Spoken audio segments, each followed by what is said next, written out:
చిచ్చుకాకి జీవితం. వ్యవసాయం అనేది అందరి జీవనాధారం. ఈ సంవత్సరం వర్షాలు బాగా పడడంతో ఊరిలో ఉన్న పక్షులన్నీ ఎంతో ఉత్సాహంగా తమ పొలాల్లో విత్తనాలు నాటి కష్టపడి పంటలు పండించాయి. తుని పిచ్చుక, చోటు చిలుక, మహీక్రత, లూసీ పావురం అందరితో పాటే మన చిచ్చుకాకి కూడా తనకున్న పొలంలో చాలా కష్టపడి మంచి పంట వేసింది. తీరా పంట చేతికొచ్చే సమయానికి అందరికీ మంచి లాభాలొచ్చాయి.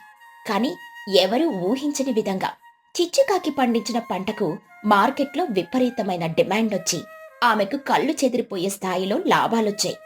ఆ ఊళ్ళోకెల్లా అత్యంత ధనవంతురాలుగా చిచ్చుకాకి మారిపోయింది. మిగతా పక్షులన్నీ తమకొచ్చిన డబ్బులతో కొత్త బంగళాలు కట్టుకొని ఒంటి నిండా బంగారు నగలు చేయించుకుని మురిసిపోతున్నాయి. కాని చిచ్చుకాకి మాత్రం తన పాత పెంకుటింట్లోనే సాధారణంగా ఉంటూ ఆ డబ్బునంతా ఏం చేస్తుందో ఎవరికీ చెప్పకుండా రహస్యంగా ఉంచుతుంది. ఒకరోజు ఉదయం తుని, చోటు, మహి, లూసి అందరూ పొలం దగ్గర కలుసుకుంటారు. అక్కడికే చిచ్చుకాకి కూడా వస్తుంది. తుని పిచ్చుక ఆశ్చర్యంగా చిచ్చుకాకిని చూస్తూ, ఏంటి చిచ్చు, మళ్ళీ అదే పాత పత్తి చీర కట్టుకొని పొలానికొచ్చావేంటి? ఈసారి నీ పంటకు ఊళ్ళో ఎవరికి రానన్ని లాభాలొచ్చాయి కదా, కనీసం ఒంటి మీద ఒక తులం బంగారం కూడా కొనుక్కోలేదా? అవును చిచ్చు, నేను చూడు నా పాతిల్లు కూలగొట్టి ఏకంగా 3 అంతస్తుల బంగళా కట్టుకున్నాను. ప్రతి గదిలో ఏసీలు పెట్టించాను. చేతికి కొత్తగా లావుపాటి బంగారం గాజులు కూడా చేయించుకున్నాను. నువ్వు చూస్తే ఇంకా ఆ పాత పెంకుటింట్లోనే ఉంటూ ఇలా పేదదానిలా తిరుగుతున్నావు. ఆ డబ్బులన్నీ ఏం చేస్తున్నావే? మహీక్రత నవ్వుతూ, ఆ బహుశా మూట కట్టి పరుపు కింద పెట్టుకొని దాని మీద నిద్రపోతుందేమో చోటు. చిచ్చు పిసినారితనం గురించి మనకు తెలియందా ఏంటి? అరే చిచ్చు, బంగ్లా కట్టకపోయినా కనీసం ఇంటికి ఓ రంగు కూడా వేయించలేదేమిటి? డబ్బులుంటే అనుభవించాలి కాని ఇలా దాచుకుంటే ఏం లాభం చెప్పు? నిజమే చిచ్చు, నేను కూడా నా పాత బండి అమ్మేసి సిటీ నుండి పెద్ద కారు కొనుక్కున్నాను. నువ్వు కూడా ఒక కారు కొనుక్కుంటే రోజు ఇలా పొలానికి నడిచి వచ్చే పని తప్పుతుంది కదా. అంత డబ్బు పెట్టుకుని కూడా ఇలా ఎందుకు బ్రతుకుతున్నావు? మాకైతే అస్సలు అర్థం కావడం లేదు.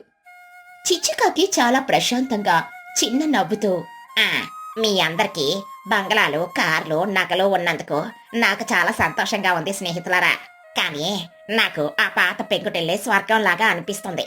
డబ్బులున్నాయి కదా అని అవసరం లేనివన్నీ కొనేయడం నాకిష్టం ఉండదు. ఆ డబ్బును ఏ సమయంలో ఎక్కడ వాడాలో నేనొక ప్రణాళిక వేసుకున్నాను. నాకు ఆ ఆడంబరాలు అస్సలు నచ్చవు. తుని పిచ్చుక విసుక్కుంటూ, ప్రణాళిక? డబ్బులతో ఇంకే ప్రణాళికలుంటాయి? 4 రోజులు హాయిగా బ్రతకడానికే కదా డబ్బులు. పోనీ ఆ డబ్బులు ఎక్కడ దాచావో, ఏం చేస్తున్నావో మాతో అయినా చెప్పొచ్చు కదా. మేము నీ ప్రాణ స్నేహితులం కదా. చిచ్చుకాకి మాట దాటవేస్తూ, అవన్నీ ఇప్పుడు ఎందుకులేతని, సమయం వచ్చినప్పుడు మీకే తెలుస్తుంది. ఈ డబ్బును నేను చాలా ముఖ్యమైన పని కోసం ఉపయోగిస్తున్నాను. సరే, నాకు పొలంలో కాస్త పని ఉంది, నేను వెళ్ళొస్తాను. మీరు కబుర్లు చెప్పుకోండి. చిచ్చుకాకి తన డబ్బుల రహస్యం చెప్పకుండా అక్కడి నుండి తెలివిగా తప్పించుకుని వెళ్ళిపోతుంది. ఆమె వెళ్ళగానే మిగతా పక్షులన్నీ ఆమెను ఉద్దేశించి గుసగుసలాడుకోవడం మొదలు పెడతాయి. చోటు చిలుక కోపంగా, చూసావా తుని, తన పొగరు చూసావా? అంత డబ్బొచ్చేసరికి మనల్ని కనీసం లెక్క చేయడం లేదు. మనం ఏమైనా దాన్ని అప్పడుగుతామని భయపడి మనకు చెప్పకుండా దాచిపెడుతోంది. అవును చోటు, పిసినారి కాకి అని ఊరికే ఆడలేదు. ఆ డబ్బులన్నీ ఎక్కడో గొయ్యి తవ్వి పూడ్చిపెట్టుంటుంది. దానికి అనుభవించే రాతే లేదు. అందుకే ఆ పెంకుటింట్లోనే పడి చస్తుంది. వదిలేయండి దాని గోల. దాని కర్మ ఎలా ఉంటే అలా అవుతుంది. మన బంగళాలు చూసి లోపల కుళ్ళుకుంటూ పైకి మాత్రం గంభీరంగా నటిస్తోంది. ఇలా పెద్దవాళ్లు మాట్లాడుకుంటున్న సమయంలోనే ఊరిలో పిల్లలంతా ఆడుకుంటూ ఉంటారు. బుజ్జి పిచ్చుక, బన్ను చిలుక ఇద్దరూ కలిసి చిన్ను కాకిని ఆట పట్టిస్తూ ఉంటారు. బుజ్జి పిచ్చుక నవ్వుతూ, ఒరే చిన్నుక, మీ అమ్మకి ఊళ్ళోకెల్లా అత్యంత ఎక్కువ డబ్బులు వచ్చాయి కదరా. మరి నీకు కొత్త బ్యాటు, కొత్త వీడియో గేమ్ కొనివ్వలేదా? నేను చూడు, మా అమ్మ కొనిచ్చిన కొత్త వీడియో గేమ్ తో ఎలా ఆడుకుంటున్నాను. అవునరా చిన్న, మా అమ్మ నాకు పెద్ద సైకిల్ కొనిచ్చింది. నీకు కనీసం ఒక చిన్న సైకిల్ కూడా కొనివ్వలేదా? మీ అమ్మ ఆ లక్షల రూపాయలన్నీ ఏం చేస్తోందిరా? చిన్నుకాకి బాధగా తలదించుకుని, నాకు తెలియదురా. మా అమ్మ నాకేమీ కొనివ్వలేదు. కొత్త బట్టలు కూడా కొనివ్వలేదు. డబ్బులున్నాయని నాకు తెలుసు, కానీ ఎక్కడ పెట్టిందో ఏం చేస్తుందో నాకు కూడా చెప్పలేదు. బుజ్జి పిచ్చుక ఎగతాళిగా, ఏంట్రా, నువ్వు కన్న కొడుకువే కదా, నీకు కూడా చెప్పలేదా? మీది ఊళ్ళోకెళ్ళ పెద్ద పిసినారి కుటుంబం రా. ఆ పెంకుటింట్లోనే వానికి తడుస్తూ ఎండకి ఎండుతూ బతకండి. మేం మాత్రం మా ఏసీ కట్టుల్లో హాయిగా నిద్రపోతాము. అసలు మీ అమ్మ డబ్బులన్నీ బ్యాంకులో దాచిపెట్టి రేపు నిన్ను తీసుకెళ్లి సిటీలో బోర్డింగ్ స్కూల్లో వేస్తుండేమో కనుక్కోరా. స్నేహితుల హేళనకు చిన్నుకాకి తీవ్రమైన కోపం, బాధ వస్తాయి. ఏడుస్తూ పరిగెత్తుకుంటూ సూటిగా తన ఇంటికి వెళ్తాడు. ఇంట్లో చిచ్చుకాకి ప్రశాంతంగా కూరగాయలు తరుగుతూ ఉంటుంది. చిన్నుకాకి ఆవేశంగా తలుపు తోసుకుని లోపలికొస్తాడు. చిన్నుకాకి గట్టిగా అరుస్తూ, అమ్మో, అసలు నువ్వు ఆ డబ్బులన్నీ ఏం చేస్తున్నావు? అందరూ నన్ను ఆట పట్టిస్తున్నారు అమ్మా. ఊళ్ళో వాళ్ళంతా బంగళాలు కట్టుకుంటే మనం ఎందుకు ఇంకా ఈ పెంకుటింట్లోనే ఉంటున్నాం? నీకొచ్చిన లాభాలన్నీ ఎక్కడ దాచావమ్మా? చిచ్చుకాకి కంగారు పడకుండా, ఏమిట్రా చిన్న ఆరోపలు? ఎవరైనా ఏమైనా అన్నారా? నువ్వు వాళ్ళ మాటలేం పట్టించుకోకు నాన్న. మనం పాత ఇంట్లో ఉంటే వాళ్ళకేంటి నొప్పి? చిన్నుకాకి ఏడుస్తూ, నాకు సమాధానం కావాలమ్మా. నా ఫ్రెండ్స్ అందరూ కొత్త వీడియో గేమ్స్, సైకిల్స్ కొనుక్కున్నారు. బంగ్లాలో ఏసీలు వేసుకుని పడుకుంటున్నారు. నాకెందుకు ఏమీ కొనివ్వలేదు? నా కళ్ళెదురుగా ఆ డబ్బులు ఏమైపోతున్నాయో నాకు తెలియాలి. నువ్వు నిజంగానే ఆ డబ్బులన్నీ కొయ్య తీసి పూడ్చి పెడుతున్నావా? చిచ్చుకాకి చిరునవ్వు నవ్వి చిన్ను తల నిమురుతూ, ఒరే పిచ్చి సన్నాసి, గొయ్య తీసి పోడ్చడం కాదురా, గొయ్య తీసి అందులో ఒక కొత్త ప్రపంచాన్ని నిర్మిస్తున్నాన్రా. నీకెలా చెప్పాలో అర్థం కాక ఎన్ని రోజులు ఆగానో. నువ్విప్పుడు అడిగావు కాబట్టి చెబుతాను విను. చిన్నుకాకి ఆశ్చర్యంగా కళ్ళు తుడుచుకుంటూ, కొత్త ప్రపంచమా? ఏంటమ్మా నువ్వు చెప్పేది? నాకేం అర్థం కావడం లేదు. నేను మొన్న సరుకులు అమ్మడానికి సిటీకి వెళ్ళాను కదరా. అక్కడ నేను ఒక భయంకరమైన విషయం తెలుసుకున్నాను. సిటీలో ఉన్న వాతావరణ శాఖ వాళ్ళు ఒక పెద్ద ప్రకటన చేశారు. రాబోయే 2 నెలల్లో భూమి వాతావరణం పూర్తిగా మారిపోతుందట. వాతావరణం మారిపోతుందా? అంటే ఏమవుతుందమ్మా? తుఫాన్లు వస్తాయా? తుఫాన్లు కాదురా, దాని పేరు ఎల్ నీనో. అంటే సముద్రపు నీరు విపరీతంగా వేడెక్కడం వల్ల ఈ సంవత్సరం మన ఊరిలో చుట్టుపక్కల ప్రాంతాల్లో ఒక్క వర్షపు చుక్క కూడా పడదట. ఎన్నడూ చూడని విధంగా భయంకరమైన ఎండలు కొడతాయట. సూర్యుడు నిప్పుల వాన కురిపిస్తాడట. భూమి బీటలు వారిపోయి చెట్లు చేమలు మాడిపోతాయట్రా. చిన్నుకాకి భయంతో కళ్ళు పెద్దవి చేసి, అమ్మ బాబోయ్, ఎల్లినోనా? అంత భయంకరంగా ఉంటుందో అమ్మా? అయితే మనం కాలిపోతామా అమ్మా? అందుకే కదరా దద్దమ్మ నేను బంగళా కట్టలేదు. ఈ పిచ్చితోని చోటోలు లాభాలు రాగానే ఎగిరెగిరి బంగళాలు కట్టుకున్నారు. అందులో ఏసీలు పెట్టుకున్నారు. కానీ ఈ ఎల్నీనో ఎండలకు ఆ బంగ్లాల సిమెంట్ గోడలు అగ్నిగుండల్లాగా మారిపోతాయిరా. అంతటి వేడికి కరెంటు వైర్లు కాలిపోయి ఏసీలు పేలిపోతాయి. అసలు కరెంటు సప్లై కూడా ఉండదు. ఆ బంగ్లాలో ఉంటే వాళ్ళు ఉడికిపోయి ప్రాణాలు వదులుతారా. మరి మన పరిస్థితి ఏంటమ్మా? మన పెంకుటిల్లు కూడా ఎండకి కాలిపోతుంది కదా. మనం ఎలా బ్రతుకుతామమ్మా? నేనున్నాను కదరా. అందుకే నాకొచ్చిన లాభాలతో నేనొక మాస్టర్ ప్లాన్ వేశాను. ఎవరికి తెలియకుండా మన పెంకుటింటి లోపల నుండే భూమి కిందకు ఒక అతిపెద్ద సొరంగ మార్గం తవ్వించాన్రా. చిన్నుకాకి షాక్ అయ్యి నోరెళ్ళబెట్టి, భూమి కింద సొరంగమా? అమ్మో, నిజంగానా? అవునరా. భూమిపైన ఎంత ఎండ ఉన్నా 15 అడుగుల లోతులో భూమి కింద వాతావరణం ఎప్పుడు ఏసీ వేసినట్టు చాలా చల్లగా ఉంటుంది. ఆ సొరంగంలో పెద్ద గదులు నిర్మించాను. గాలి ఆడేలా పైకి చిన్న చిన్న పైపులు ఏర్పాటు చేశాను. నాకొచ్చిన డబ్బులతో రాబోయే 6 నెలలకు సరిపడా బియ్యము, పప్పులు, కూరగాయలు, తాగునీరు అన్ని కొనుగోలు చేసి ఆ సొరంగంలో నిల్వ చేశాన్రా. అందుకే బయటకు నేను పేదదానిలా కనిపిస్తున్నాను. చిన్నుకాకి ఆనందంతో గంతేస్తూ, అమ్మో, నువ్వు నిజంగా జీనియస్ అమ్మా. నీ తెలివితేటల ముందు ఆ బంగ్లాలు, ఏసీలు ఎందుకు పనికిరావు. ఇప్పుడు నాకు ఆ సొరంగం చూడాలని ఉందమ్మా. తీసుకెళ్తావా? ఖచ్చితంగా రా. కానీ ఈ విషయం ఎవరికి చెప్పకూడదు. ఆ ఎండలు మొదలైనప్పుడు మనమిద్దరం అందులోకి వెళ్లి హాయిగా బ్రతుకుదాం. వాళ్ళేమో వాళ్ళ ఆడంబరాలతో మాడిపోతారు. అప్పుడు తెలుస్తుంది నా విలువేంటో. అలా కొన్ని నెలలు గడిచిపోతాయి. చిచ్చుకాకి చెప్పినట్టే వాతావరణం పూర్తిగా మారిపోతుంది. ఎల్నీలో ప్రభావం వల్ల ఆకాశం నుండి సూర్యుడు నిప్పులు చెరుగుతున్నాడు. ఉదయం 7 గంటలకి ఎండ భయంకరంగా మండిపోతుంది. చెరువులన్నీ ఎండిపోతాయి. చెట్ల ఆకులు మాడి రాలిపోతాయి. ఊరి పక్షులన్నీ ఆ వేడికి తట్టుకోలేక అల్లాడిపోతూ ఉంటాయి. చిచ్చుకాకి చెమటలు తుడుచుకుంటూ, అరరే చిన్నగా, ఇక ఈ భూమి మీద ఒక్క క్షణం కూడా ఉండలేంరా. ఎండ తీవ్రత పెరిగిపోయింది. త్వరగా ఆ పాత బట్టలు తీసుకుని సొరంగంలోకి పదరా. ఇక మనం బయటకు వచ్చేదే లేదో. పొదమ్మా, నాకు ఈ వేడికి ఊపిరాడటం లేదు. చిచ్చుకాకి చిన్ను ఇద్దరు కలిసి తమ పెంకుటింటి లోపలున్న రహస్య ద్వారం తెరిచి మెట్లు దిగి భూమి కింద ఉన్న సొరంగంలోకి వెళ్తారు. లోపలికి వెళ్ళగానే వాతావరణం ఒక్కసారిగా మారిపోతుంది. ఒక పెద్ద ఫ్రిడ్జ్ లో అడుగు పెట్టినట్లు ఎంతో చల్లగా హాయిగా ఉంటుంది.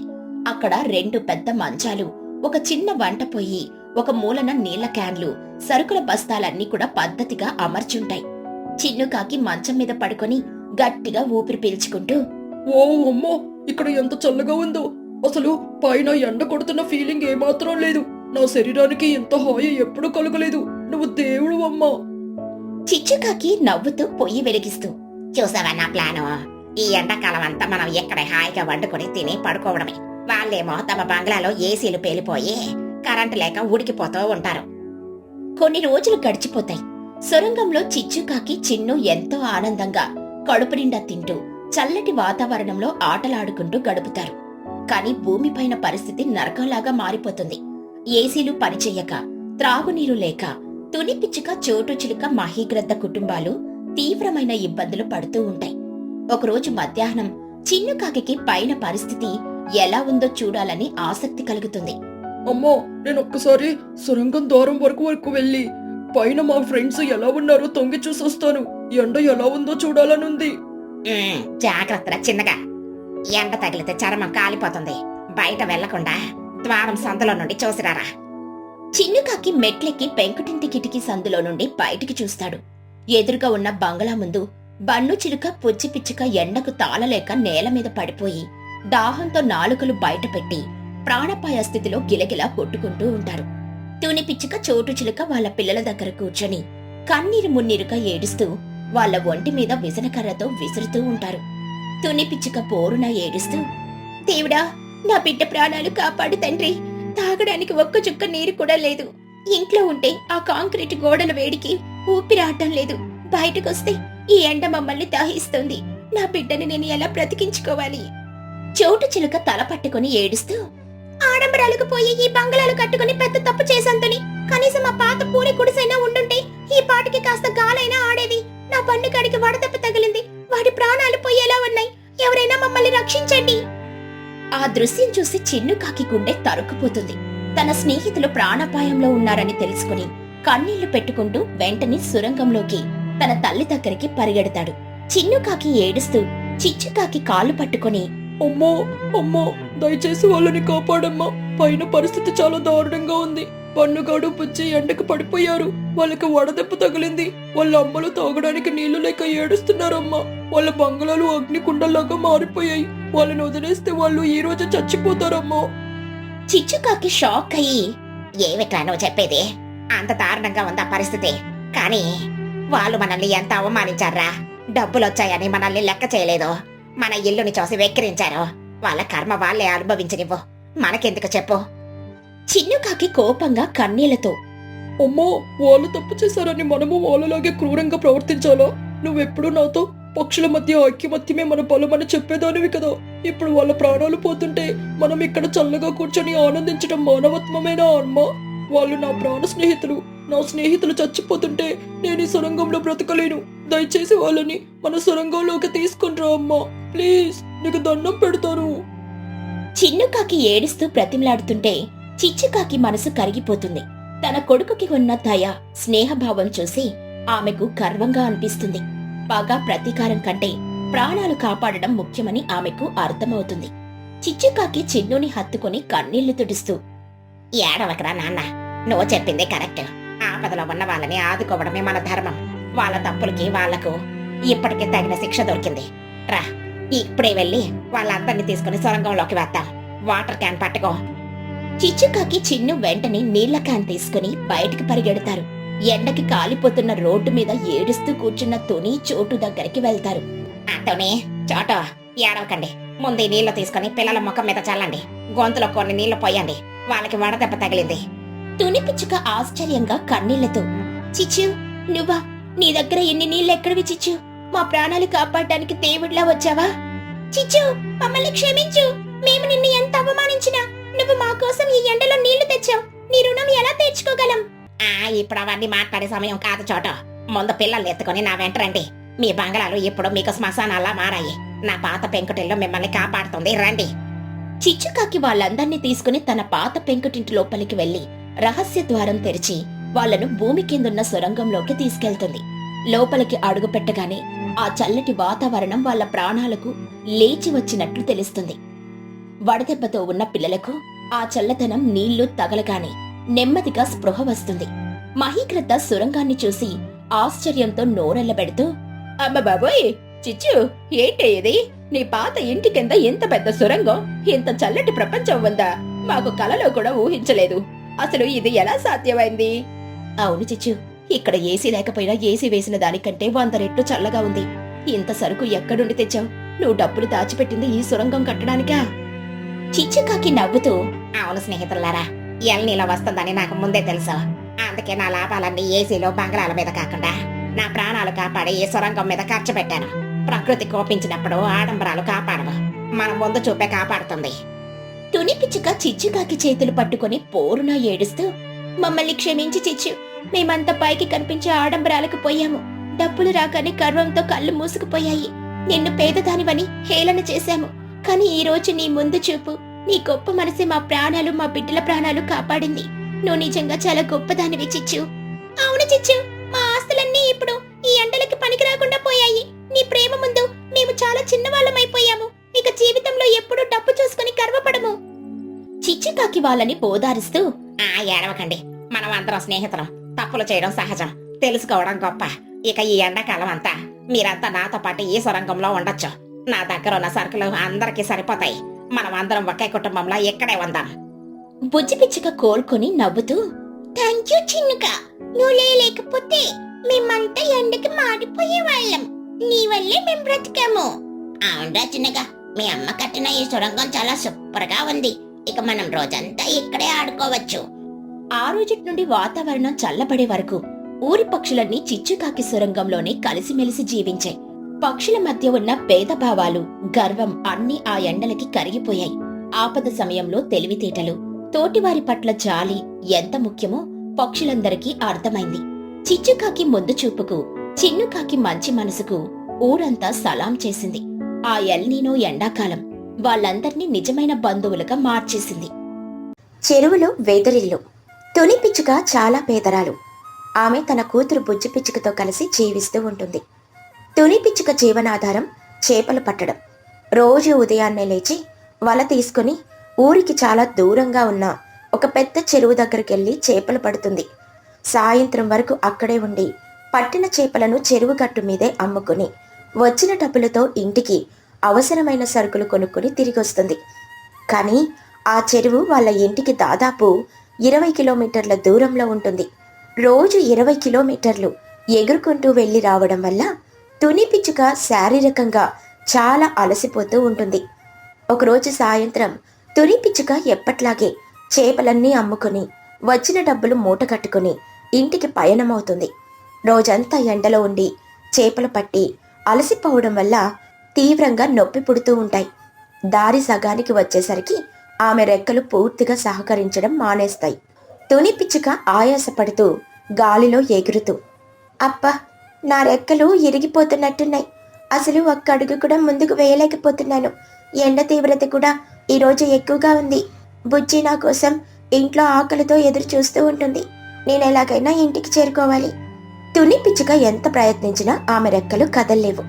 ఆమె కళ్ళు తిరిగి పైనుండి అమాంతం కింద ఉన్న ఒక పొదలోకి డామ్ అని పడిపోతుంది. ఆమె స్పృహ తప్పి అక్కడే పడుంటుంది. అటువైపుగా తమ పనులు ముగించుకుని ఇంటికి వెళ్తున్న చోటు చిలుక, మహీగ్రద్ద పొదలో ఏదో పడిన శబ్దం విని అక్కడికొస్తారు. చోటు చిలుక కంగారుగా, మహిగారు, అటు చూడండి, పొదలో ఎవరో పడిపోయినట్టున్నారు. ఎవరో పక్షిలాగా ఉంది. మహీగ్రద్ద దగ్గరికెళ్లి చూసి, అమ్మ బాబోయ్, ఇది మన తుని పిచ్చుక. చోటు, త్వరగా రా. తుని స్పృహ తప్పి పడిపోయింది. ఊపిరి కూడా సరిగ్గా ఆడట్లేదు. చోటు చిలుక నీళ్లు చల్లుతూ, తుని, తుని, కళ్ళు తెరు. పాపం, రోజంతా ఎండలో 20 కిలోమీటర్లు వెళ్లి రావడం వల్ల బాగా అలసిపోయింది మహిగారు. ఇలా రోజు ప్రయాణం చేస్తే ఏ పక్షికైనా ప్రాణాలు పోవడం ఖాయం. మనం త్వరగా తనని ఇంటికి తీసుకెళ్దాం. చోటు, మహి ఇద్దరూ కలిసి తుని పిచ్చుకను జాగ్రత్తగా ఎత్తుకుని వాళ్ళ ఇంటికి తీసుకెళ్తారు. ఇంట్లో బుజ్జి పిచ్చుక తల్లి కోసం ఏడుస్తూ ఎదురు చూస్తూ ఉంటుంది. వాళ్ళు తునిని తీసుకురావడం చూడగానే బుజ్జి గట్టిగా ఏడుస్తూ తల్లి దగ్గరికి పరిగెత్తుకుంటూ వస్తుంది. బుజ్జి పిచ్చుక పోరున ఏడుస్తూ, అమ్మా అమ్మా ఏమైందమ్మా నీకు? కళ్ళు తెరువమ్మా. చోటు అత్త, మా అమ్మకి ఏమైంది? మా అమ్మ చచ్చిపోలేదు కదా? ఏడవకు బుజ్జి, మీ అమ్మకి ఏం కాలేదు. అలసిపోయి కళ్ళు తిరిగి పడిపోయింది అంతే. మేము కొన్ని నీళ్లు తాపించాం, కొద్దిసేపట్లో స్పృహ వస్తుంది. నువ్వు కంగారు పడకు. అవును బుజ్జి, మీ అమ్మ రోజంతా దూరం ప్రయాణం చేయడం వల్ల ఇలా జరిగింది. తను కోలుకునే వరకు నువ్వే జాగ్రత్తగా చూసుకో తల్లి. మేం రేపు ఉదయం వచ్చి మళ్ళీ చూస్తాం. చోటు మహి అక్కడి నుండి వెళ్లిపోతారు. బుజ్జి రాత్రంతా తల్లి పక్కనే కూర్చొని ఆమె రెక్కలకు వేడి కాపడం పెడుతూ కన్నీళ్లు పెట్టుకుంటూ ఉంటుంది. మరుసటి రోజు ఉదయం తుని పిచ్చుక నెమ్మదిగా కళ్ళు తెరుస్తుంది. బుజ్జి పిచ్చుక సంతోషంగా కౌగిలించుకొని, అమ్మా కళ్ళు తెరిచావా అమ్మా? నాకెంత భయం వేసిందో తెలుసా? నువ్వు రాకపోయేసరికి నేను ఏడుస్తూనే ఉన్నాను. నిన్న రాత్రి చోటు అత్త, మహి అత్త నిన్నెత్తుకుని వచ్చారు. తుని పిచ్చుక నీరసంగా తల నిమురుతూ, భయపడుకు బుజ్జి, నేను బానే ఉన్నాను తల్లి. రెక్కలు కొద్దిగా నొప్పిగా ఉండి పడిపోయాను. ఈ రోజుకి పనికి వెళ్ళలేను, రెస్ట్ తీసుకుంటాను. బుజ్జి పిచ్చుక తీవ్రంగా, అమ్మా ఈ రోజు మాత్రమే కాదు, నువ్వు ఇంకెప్పుడు ఇక్కడ నుండి ఆ చెరువు దగ్గరికి పనికి వెళ్ళొద్దు. రోజు 20 కిలోమీటర్లు ఎగటడం వల్ల నీ ఆరోగ్యం పాడైపోతుంది. నిన్న నువ్వు పడిపోయావు. రేపు ఇంకేమైనా జరిగితే నా పరిస్థితి ఏంటమ్మా? నాకు నువ్వు తప్ప ఎవరూ లేరు. ఏంటి బుజ్జి అలా అంటున్నా? నేను పనికి వెళ్ళకపోతే మనకి కడుపు ఎలా నిండుతుందిరా? చేపలు అమ్మితేనే కదా మనకి డబ్బులొచ్చేది. ఇక్కడికి దగ్గరలో ఎక్కడ చెరువులు లేవు కదా. పని మానేమని నేను అన్నట్లేదమ్మా.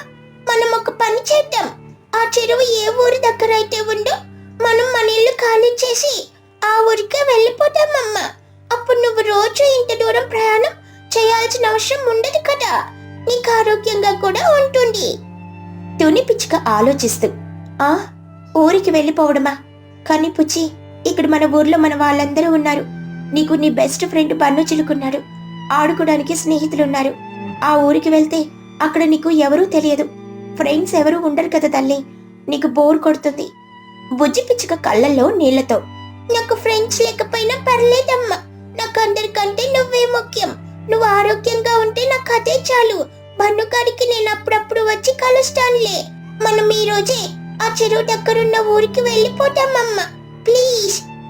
తుని పిచ్చుక బుజ్జిని దగ్గరకు తీసుకుని, సరే తల్లి, నీ ఇష్టం. నువ్వు ఇంతలా చెబుతున్నావు కదా, నా ఆరోగ్యం గురించి ఇంతగా ఆలోచిస్తున్నావు. మనం మన వాళ్ళందరికీ చెప్పి ఈ రోజే ఆ ఊరికి ప్రయాణం అయిపోదాం. తుని పిచ్చుక తన నిర్ణయాన్ని చోటు చిలుక, మహిగ్రద్ద, బన్ను చిలుకలకు చెబుతుంది. వాళ్ళు కూడా తుని ఆరోగ్యం దృష్ట్యా అదే మంచిదని భావించి వాళ్లను సాగనంపుతారు. తుని పుచ్చి తమ సామాన్లన్నీ సర్దుకుని ఆ చెరువు దగ్గరున్న కొత్త గ్రామానికి చేరుకుని, ఆ గ్రామానికి పెద్దగా చిచ్చుకాకి ఉంటుంది. ఆ ఊరిలో ఏ పక్షి ఇల్లు కట్టుకోవాలన్నా చిచ్చుకాకి అనుమతి ఉండాల్సిందే. తుని పిచ్చుక నేరుగా చిచ్చుకాకి దగ్గరికి వెళ్తుంది. నమస్కారం చిచ్చుకాకి గారు, నేను పక్క ఊరు నుండి వచ్చాను. నా పేరు తుని పిచ్చుక. నా జీవనాధారం ఈ చెరువులో చేపలు పట్టడమే. రోజంతా దూరం నుండి రావడం కష్టంగా ఉందని నేను నా కూతురితో సహా ఇక్కడికి వచ్చేసాను. దయచేసి మాకు ఇక్కడ ఉండడానికి ఒక చిన్న ఇల్లు కానీ లేదా కొంచెం స్థలం కానీ ఇస్తారా? చిచ్చుకాకి దర్జాగా కాలు మీద కాలేసుకొని, ఆహా, పక్క ఊరి నుండి వలస వచ్చారా? చూడండి తుని గారు, ఈ ఊర్లో స్థలం ఊరికే రాదు. ఇక్కడ ఎవరైనా ఉండాలంటే నా అనుమతి కావాలి. దానికి మీరు నాకు నెల నెల స్థిస్తూ కట్టాలి. మీరు ఇక్కడ ఇల్లు కట్టుకొని ఉండాలంటే నాకు అడ్వాన్స్గా 1000 రూపాయలు కట్టాలి. అప్పుడే మీకు స్థలం ఇస్తాను. బుజ్జి పిచ్చుక షాక్ అయ్యి, 1000 రూపాయలా? బాబోయ్, అంత తప్ప? ఒక చిన్న స్థలానికి 1000 రూపాయలు కట్టాలా? తుని పిచ్చుక బాధగా, చిచ్చుకాకి గారు, మేము చాలా పేదవాళ్ళం. నా దగ్గర అంత డబ్బు లేదు. ఈ రోజు వరకు నేను కూడబెట్టినవి కేవలం 300 రూపాయలు మాత్రమే. దయచేసి ఈ 300 తీసుకుని మాకు స్థలం ఇవ్వండి. నేను రోజు చేపలమ్మి మిగతా డబ్బులు మీకు మెల్లిగా తీర్చేస్తాను. నా పరిస్థితి అర్థం చేసుకోండి. చిచ్చుకాకి కోపంగా, ఏమిటి 300? 300కి ఈ ఊళ్ళో అడుగు స్థలం కూడా రాతుతోనే. 1000 రూపాయలు ఇస్తేనే నీకు ఇక్కడ జాగా, లేదంటే వచ్చిన దారినే వెనక్కి వెళ్ళిపోండి. అరువులు అప్పులు నా దగ్గర కుదరవు. రోల్ ఈజ్ రోలు. అలా అనకండి చిచ్చు గారు. నా కూతురు చలిలో వణుకుతోంది. మాకు వెళ్ళడానికి వేరే దారే లేదు. దయచేసి కనికరించండి. నా దగ్గర దయా జాలి లాంటివి ఎక్స్పెక్ట్ చేయకండి. 1000 రూపాయలు తీసుకొని వచ్చి అప్పుడు నాతో మాట్లాడండి. అంతవరకు నా ఇంటి ముందు నిలబడకండి, నడవండి. చిచ్చుకాకి దయ లేకుండా వాళ్ళని గెంటేస్తుంది. తుని పిచ్చుక కన్నీళ్లు పెట్టుకుంటూ బుజ్జిని తీసుకుని చెరువు కట్టు దగ్గరికి వస్తుంది. రాత్రి పడుతుంది. ఎక్కడికి వెళ్లాలో ఏం చెయ్యాలో వాళ్ళకి అర్థం కాదు. బుజ్జి పిచ్చుక ఏడుస్తూ, అమ్మా ఇప్పుడు మనం ఏం చేద్దామమ్మా? మన దగ్గర 1000 రూపాయలు లేవు కదా. ఆ చిచ్చు అత్త చూస్తే స్థలం ఇవ్వనంటుంది. మనం మళ్ళీ మన పాతూరికే వెళ్ళిపోతామా అమ్మా? వద్దు బుజ్జి, ఈ రాత్రికి మనం ఈ చెరువు కట్టు మీద ఏదో ఒక చెట్టు కింద పడుకుందాం.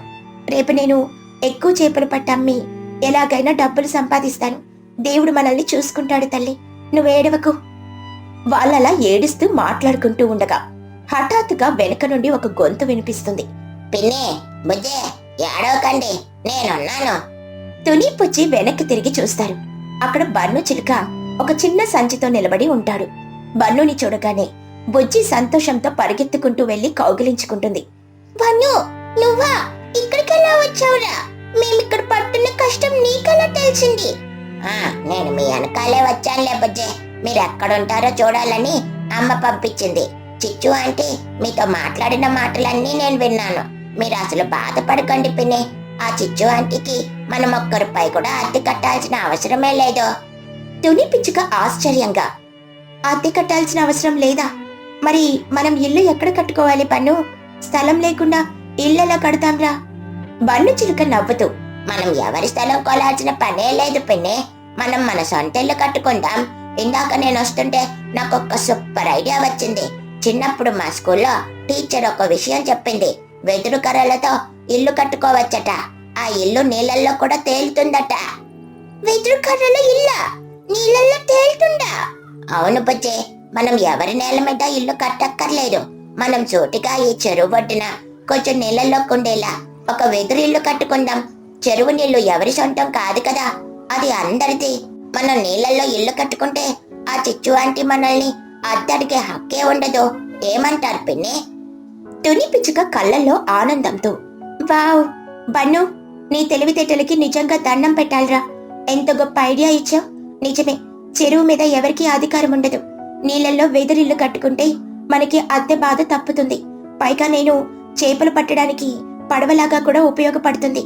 ఇంకా లేట్ ఎందుకు పిన్ని? నేను దారిలో వచ్చేటప్పుడు అడవిలో చాలా వెదురు పొంగులు చూశాను. రేపు ఉదయాన్నే మనం ముగ్గురం వెళ్ళి ఆ వెదురు పొంగులు తెచ్చుకొని ఇల్లు కట్టేద్దాం. ఆ రాత్రి వాళ్ళు చెరువు కట్టు మీదే సంతోషంగా పడుకుంటారు. మరుసటి రోజు ఉదయాన్నే ముగ్గురు కలిసి అడవిలోకి వెళ్లి చాలా దళసరిగా పొడవుగా ఉన్న వెదురు పొంగులను నరికి తెస్తారు. 3 రోజుల పాటు వాళ్ళు రాత్రి పగలు కష్టపడతారు. వెదురు పొంగులను ఒకదానికొకటి గట్టిగా తీగలతో కట్టి చెరువు ఒడ్డున నీళ్లలో సగం, గట్టు మీద సగం ఉండేలా ఒక అద్భుతమైన విశాలమైన వెదురిల్లు నిర్మిస్తారు. పైన వర్షం పడకుండా తాటాకులతో కప్పు వేస్తారు. ఇల్లు చూడ్డానికి చాలా అందంగా నీళ్లలో ఒక పడవలాగా తేలుతూ ఉంటుంది. బుజ్జి పిచ్చుక సంతోషంగా కెంతేస్తూ, అమ్మా చూడమ్మా, మన ఇల్లంత బాగుందో. నీళ్ళల్లో తేలుతున్నట్టే భలే ఉంది. ఇక్కడ నుండి నీళ్లు కూడా పారదర్శకంగా కనిపిస్తున్నాయి. ఎలా ఉంది పిన్ని మన డిజైన్? కింద వెదురు పొంగులుండటం వల్ల ఇల్లు మునిగిపోదు. ఎంత నీళ్ళొచ్చినా పైకి తేలుతుంది. తుని పిచ్చుక కన్నీళ్లు తుడుచుకుంటూ, బన్ను, నువ్వు మా పాలిట దేవుడివిరా. నీ వల్ల మాకొక శాశ్వతమైన గూడు దొరికింది. ఇప్పుడు మమ్మల్ని ఇక్కడి నుండి ఎవ్వరూ కదల్చలేరు. నా కూతురికి మంచి ఆశ్రయం దొరికింది. అమ్మా, ఇకపైన నువ్వెక్కడికో 20 కిలోమీటర్లు వెళ్ళి చేపలు పట్టాల్సిన పనే లేదు. మన ఇల్లు చెరువులోనే ఉంది కాబట్టి నువ్వు ఇంట్లో కిటికీ దగ్గర కూర్చొని కాలం వేసి చేపలు పట్టొచ్చు. అలసిపోకుండా పట్టిన చేపలను ఇక్కడే అమ్ముకోవచ్చు. నీకిక ఎలాంటి శారీరక శ్రమ ఉండదమ్మా. తుని పిచ్చుక నవ్వుతూ, అవును పుచ్చి, నా కష్టాలన్నీ తీరిపోయాయి తల్లి. ఇక మనం ఇక్కడే హాయిగా జీవిద్దాం. ఈ విషయం ఊరంతా తెలిసిపోతుంది. చెరువులో ఇల్లు కట్టుకున్న తుని పిచ్చుకను చూడ్డానికి ఊరి పక్షులన్నీ వస్తాయి. చిచ్చుకాకి కూడా ఈ విషయం తెలుసుకుని కోపంగా అక్కడికొస్తుంది. ఏవైతేనే నాకే అద్దె కట్టకుండా నాకే ట్యాక్స్ ఎక్కుంటే ఇల్లు కట్టుకుంటావా? ఈ చెరువులో ఇల్లు కట్టడానికి నా పర్మిషన్ ఎందుకు తీసుకోలేదు? బన్ను చిలుక ముందుకొచ్చి, చిచ్చు ఆంటీ, మీరు ఈ ఊరి నేలకే పెద్ద అవ్వచ్చేమో కానీ ప్రకృతి ప్రసాదించిన నేలకు కాదు. చెరువు ఎవరి సొత్తు కాదు. మేము నీళ్ళల్లో ఇల్లు కట్టుకున్నాం కాబట్టి మీకు ₹1 కూడా ట్యాక్స్ కట్టాల్సిన అవసరం లేదు. మీరు ఏమైనా చేసుకోవచ్చు. చిచ్చుకాకి కోపంగా పళ్ళు కొరుకుతూ, ఏమిటి నీళ్ళల్లో ఉంటే ట్యాక్స్ కట్టక్కర్లేదా? ఎంత తెలివిగా ప్లాన్ చేశారు మీరు, నా డబ్బులు లాస్ చేశారే అంటూ గట్టిగా ఆర్చుకుంటూ వెళ్ళిపోతుంది. ఊరి పక్షులన్నీ బన్ను తెలివితేటలను, తుని కష్టాన్ని మెచ్చుకుంటాయి. ఆ రోజు నుండి తుని పిచ్చుక తన వెదురు ఇంట్లోనే ఉంటూనే రోజు ఉదయాన్నే చెరువుల చేపల్ని పట్టి సాయంత్రం వాటిని అమ్ముకుంటూ చాలా ఆనందంగా జీవిస్తుంది. తన కూతురు బుజ్జితో కలిసి ఎలాంటి కష్టం లేకుండా ప్రశాంతంగా సంతోషంగా తన జీవితాన్ని గడుపుతుంది.